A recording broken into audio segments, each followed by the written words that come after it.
Good morning students, my self Himanshu. हमारा macro economics के अंदर 4th चैप्टर है methods of estimation national income, वो चल रहा था। और उसमें जो दो मेथड हैं नेशनल इनकम को कैलकुलेट करने के, वैल्यू एडेड मेथड और product method and income method, वो हमने कंप्लीट कर लिए थे। आज थर्ड जो मेथड है एक्सपेंडिचर मेथड, ये हम स्टार्ट करने जा रहे हैं। सर्कुलर फ्लो ऑफ इनकम में हमने देखा था कि नेशनल इनकम जो है वो 3 वे में सर्कुलेट होती रहती है इकॉनमी में। प्रोडक्शन के रूप में प्रोडक्शन होता है, तो प्रोडक्शन होता है तो फिर उससे इनकम जनरेट होती है, और इनकम जनरेट होती है तो फिर उस इनकम को एक्सपेंड किया जाता है, और एक्सपेंड जब किया जाता है तो वापस से डिमांड क्रिएट होती है, जिससे फिर प्रोडक्शन होता है। और ये प्रोसेस जो है कंटिन्यूसली सर्कुलरली चलता रहता है किसी भी इकॉनमी में। तो उस इकॉनमी की नेशनल इनकम को हम 3 अप्रोचेस के साथ एस्टिमेट कर सकते हैं। चाहे तो हम प्रोडक्शन जो है उसको एस्टिमेट कर लें तो वो भी नेशनल इनकम होगी, या फिर उस प्रोडक्शन की वजह से जो इनकम जनरेट हुई है इकॉनमी में, उस इनकम को कैलकुलेट कर लें, जो कि हमने इनकम मेथड में देखा था। या फिर उस इनकम को जो हम डिस्पोज करते हैं, खर्च करते हैं, उस खर्चे को अगर हम जोड़ लेते हैं तो भी जो फाइनल फिगर होगा वो आपका नेशनल इनकम होगा। तो यहाँ पर हमारी जो अप्रोच है वो थर्ड वाली अप्रोच है, जो एक्सपेंडिचर पर बेस्ड है। सी, according to this method, national income is estimated in terms of expenditure on the purchase of final goods, no intermediate goods, only final goods and services produced in the economy during an accounting year. Okay, since final expenditure comprises, final expenditure में क्या क्या शामिल होता है? Consumption, उपभोग, investment जो production purpose से किया जाता है खर्चा, वो ये दोनों खर्चे शामिल हैं, कंजप्शन एंड इन्वेस्टमेंट। तो इस वजह से इस मेथड को हम कंजप्शन एंड इन्वेस्टमेंट मेथड भी बोलते हैं, या फिर इनकम डिस्पोजल मेथड भी बोलते हैं। तो ये इसके सिनोनिम्स हो गए। Okay, estimation of expenditure on the final goods produced during the year with in the domestic territory of a country. यहाँ ध्यान रखना है कि ये जो एक्सपेंडिचर जो हम कैलकुलेट करेंगे वो कौन से एक्सपेंडिचर को करेंगे? With in the domestic territory of a country. वो कैलकुलेट करने के बाद जो हमारे पास फिगर आएगा वो फिगर होगा आपका GDP MP, gross domestic product at market price. और फिर इस जीडीपी एमपी को हम एडजस्ट करेंगे एनएनपीएफसी में, that is the real national income. अब यहाँ पर ये तो इसका एक प्रोसेस हो गया, शॉर्ट प्रोसेस। भाई पहले आपको जितने भी टाइप के एक्सपेंडिचर्स हैं उनको जोड़ना है, उसके बाद उसको जो आप सम टोटल करेंगे तो वो सम टोटल होगा आपका जीडीपी एमपी, और फिर जीडीपी एमपी को आपने एडजस्ट करना है एनएनपीएफसी में। बट जीडीपी एमपी गेन करने के लिए जो एक्सपेंडिचर्स हैं, डिफरेंट टाइप ऑफ एक्सपेंडिचर, वो कौन कौन से हो सकते हैं जो उनको नेशनल इनकम के एस्टिमेशन में इंक्लूड करना है, उसके लिए हमको नॉलेज होना चाहिए। तो ये उसके कंपोनेंट्स हैं एक्सपेंडिचर के। Number 1 C, number 2 G, number 3 I, and number 4 is X minus M. Separately हम इनको पढ़ते हैं। कहाँ कहाँ पर इकोनॉमी के अंदर खर्चा होता है? तो सबसे पहले जो खर्चा है, सबसे पहला जो एक्सपेंडिचर है वो है प्राइवेट फाइनल कंजप्शन एक्सपेंडिचर, जिसको हम सिंबॉलिकली डिनोट करेंगे कैपिटल सी से। जो इंडिविजुअल्स होते हैं या हाउस होल्ड्स होते हैं वो अपनी वांट्स को सेटिएट करने के लिए या सेटिस्फाइड करने के लिए जो खर्चा करते हैं, जिसको हम हिंदी में उपभोग कंजप्शन बोलते हैं, वो ऑल टाइप ऑफ कंजप्शन के जो एक्सपेंसेस हैं वो आपके कहलाते हैं प्राइवेट फाइनल कंजप्शन एक्सपेंडिचर। इसमें क्या क्या शामिल होता है? जो कंज्यूमर सर्विसेज हैं, different type of consumer services, या फिर कंज्यूमर जो नॉन ड्यूरेबल गुड्स को यूज़ करते हैं, जो वन टाइम यूज्ड गुड्स होती हैं लाइक बटर एंड मिल्क, उन पर किया गया खर्चा। और फिर नेक्स्ट खर्चा जो होता है वो होता है कंज्यूमर ड्यूरेबल गुड्स। कंज्यूमर जो है वो जो ड्यूरेबल गुड्स हैं जो रिपीटेडली यूज़ की जाती हैं, like fan, cooler, AC etcetera, इन पर जो खर्चा करते हैं।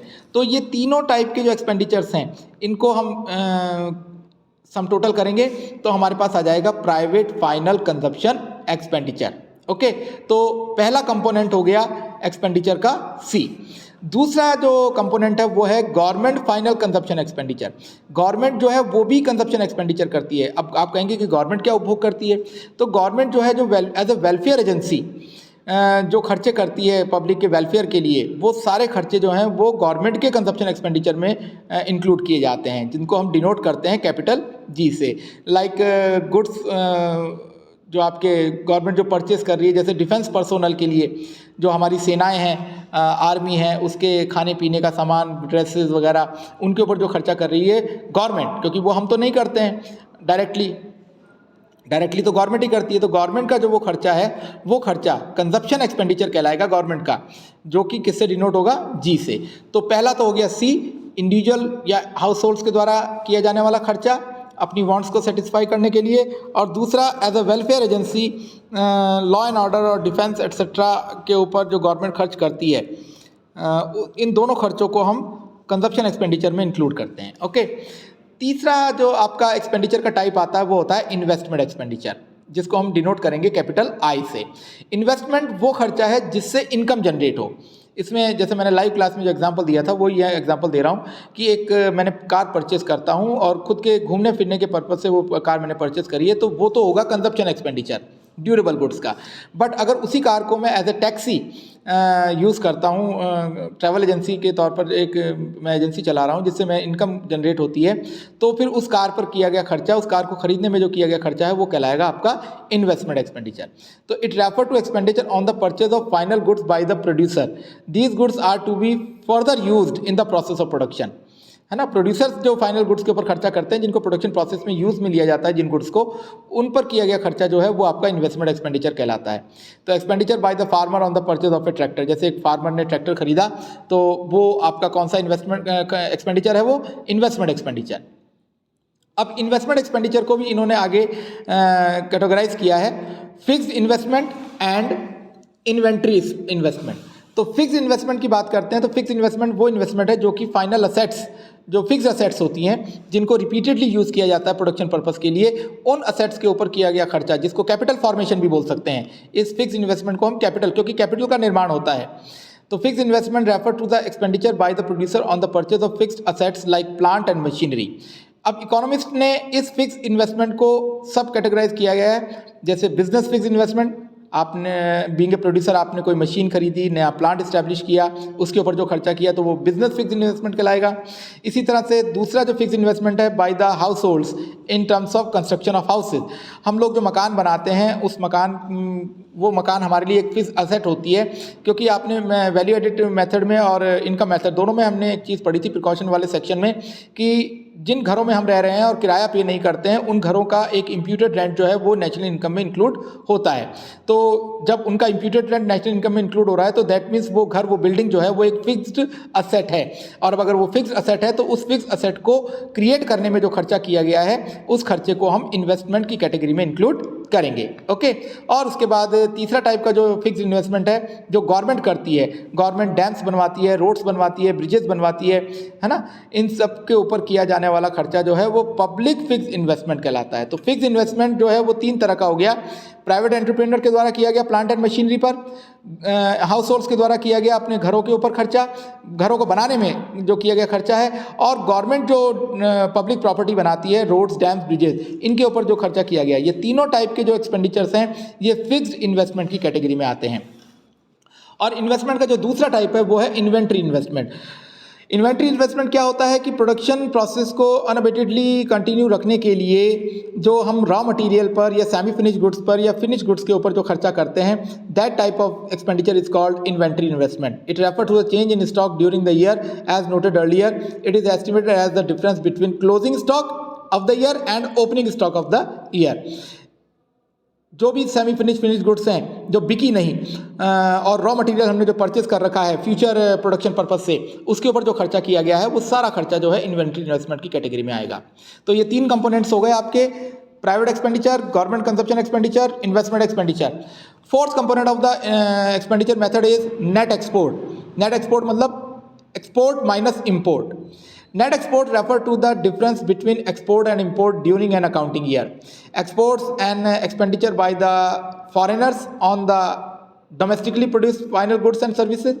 जो विदेशी हमारी चीज़ें खरीदते हैं हिंदुस्तान की, यहाँ पर मैं इंडिया को एग्जाम्पल के तौर पर मानकर समझा रहा हूँ कि जो इंडियन गुड्स एंड सर्विसेज जो फॉरेनर्स खरीदते हैं, तो वो गुड्स एंड सर्विसेज जो इंडियन हैं, इंडियन कंपनीज या इंडियन गवर्नमेंट के द्वारा प्रोड्यूस की गई हैं बेचने के पर्पज़ से, सेल के पर्पज़ से, उन गुड्स के ऊपर जो खर्चा किया जा रहा है फॉरेनर्स के द्वारा। और इंपोर्ट्स क्या है? Imports are the expenditure export वो एक्सपेंडिचर है on the goods services produce abroad, जो बाहर प्रोड्यूस हुई हैं और हम खर्चा कर रहे हैं। तो while expenditure on the domestically produce goods and services is added to the total expenditure, total expenditure में जो एक्सपोर्ट है उसको तो ऐड किया जाएगा क्योंकि वो फॉरेनर्स जो हैं वो खर्चा कर रहे हैं, और इंपोर्ट को हम डिडक्ट करेंगे क्योंकि वो हमारे एक्सपेंडिचर को, डोमेस्टिक एक्सपेंडिचर को कम करता है, ठीक है ना। दैट्स वाई नेट एक्सपोर्ट को टोटल एक्सपेंडिचर के अंदर जोड़ा जाता है। नेट एक्सपोर्ट हो गया एक्सपोर्ट एंड इंपोर्ट का डिफरेंस। एक्सपोर्ट जो है वो एक्सपेंडिचर को बढ़ाता है और इंपोर्ट जो है एक्सपेंडिचर को कम करता है, तो इन दोनों का जो डिफरेंस है वो टोटल एक्सपेंडिचर के अंदर ऐड किया जाएगा। ओके, तो इस तरह से ये चारों कंपोनेंट्स हमने डिफरेंशिएट करके, कैटेगराइज करके हमने पहले आइडेंटिफाई करना है गिवन क्वेश्चन में जो हमको आइटम्स दिए हुए हैं, और उनको सभी को जोड़ लेना है, सम टोटल कर लेना है। सम टोटल करके हमारे पास जो वैल्यू आएगी वो आएगी जीडीपी एमपी। जीडीपी एमपी में क्या क्या आ गया? प्राइवेट फाइनल कंजप्शन एक्सपेंडिचर, उसके बाद गवर्नमेंट फाइनल कंजप्शन एक्सपेंडिचर, उसके बाद इन्वेस्टमेंट के अंदर 3 कैटेगरीज हैं, business fix investment, government fix investment and investment on the residential construction by the house hold.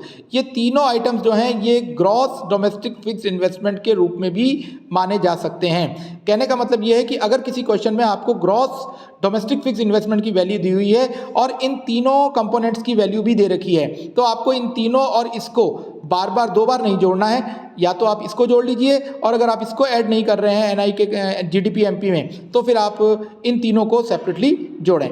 Okay, उसके बाद अगला है इन्वेंट्री जो इन्वेस्टमेंट है, और लास्ट है आपका नेट एक्सपोर्ट। तो ये सारी वैल्यूज़ को हमने जोड़ा तो हमारे पास आ गया जीडीपी एमपी। अब जीडीपी एमपी को हम एडजस्ट करेंगे एनएनपीएफसी में, तो जो ग्रॉस कॉन्सेप्ट है उसको नेट कॉन्सेप्ट में चेंज करने के लिए डेप्रिसिएशन जो हमको गिवन होगा उसको माइनस करेंगे, तो we get net domestic product at market price. इसमें से हमने नेट इनडायरेक्ट टैक्सेस को माइनस करना है। नेट इनडायरेक्ट टैक्सेस की वैल्यू अगर गिवन है तो ओके, अगर गिवन नहीं है तो जो डायरेक्ट इनडायरेक्ट टैक्सेस है उनको माइनस करें, सब्सिडी प्लस करें, और माइनस करें और सब्सिडीज़ को माइनस करें। तो इस तरीके से भी आप जो है एनडीपी एमपी को एनडीपीएफसी में कन्वर्ट कर सकते हैं। एनडीपीएफसी आ गया तो उसके बाद net factor income from abroad, यानी कि कंट्री, अगर इंडिया की बात करें तो इंडिया के जो नॉर्मल रेजिडेंट्स हैं उन्होंने रेस्ट ऑफ द वर्ल्ड से जो फैक्टर इनकम जनरेट की है, और रेस्ट ऑफ द वर्ल्ड के जो नॉर्मल रेजिडेंट्स हैं उन्होंने इंडिया में आके जो फैक्टर इनकम जनरेट करी है, उन दोनों का जो डिफरेंस है दैट इज़ NFIA, उसको आपने ऐड करना है। तो अगर आप ऐसा करते हैं तो उसके बाद जो फिगर आपको मिलेगा वो होगा आपका net national product at factor cost, and that is NNPFC। Okay, यही नेशनल इनकम है। इस पूरे प्रोसेस को जो है वो आपको यहाँ पर फोकस जोन में फिर से एक्सप्लेन किया गया है। ये देखिए, फाइनल कंजप्शन एक्सपेंडिचर जिसके 2 कंपोनेंट्स हो गए, प्राइवेट इंडिविजुअल हाउस होल्ड्स का और गवर्नमेंट का कंजप्शन एक्सपेंडिचर। दूसरा है ग्रॉस डोमेस्टिक कैपिटल फॉर्मेशन या इन्वेस्टमेंट एक्सपेंडिचर, जिसमें आपका gross domestic fix capital formation आ गया, जो क्या नाम से प्राइवेट एक्सपेंडिचर भी हो सकता है और दूसरा गवर्नमेंट का भी हो सकता है, और चेंज इन स्टॉक जिसको हम इन्वेंट्री इन्वेस्टमेंट बोलते हैं। और नेक्स्ट जो है वो आपका नेट एक्सपोर्ट, टोटल एक्सपोर्ट और टोटल इंपोर्ट का जो डिफरेंस है दैट इज नेट एक्सपोर्ट। इन तीनों वैल्यूज़ को आपने ऐड करना है, तो हमारे पास जीडीपी एमपी आएगा, जीडीपी एमपी में से डेप्रिसिएशन को माइनस करना है तो एनडीपी एमपी आ जाएगा, एनडीपी एमपी में से नेट इनडायरेक्ट टैक्सेस को माइनस करना है तो एनडीपीएफसी आ जाएगा, और एनडीपीएफसी में एनएफआईए को ऐड करेंगे तो हमारे पास एनएनपीएफसी आ जाएगा, that is national income. Okay students, आज की लाइव क्लास के अंदर भी मैंने इतना ही बताया था। इसके आगे जो इसकी प्रिकॉशंस हैं वो हम नेक्स्ट क्लास के अंदर डिस्कस करेंगे। Thank you for watching the video. Good bye, see you.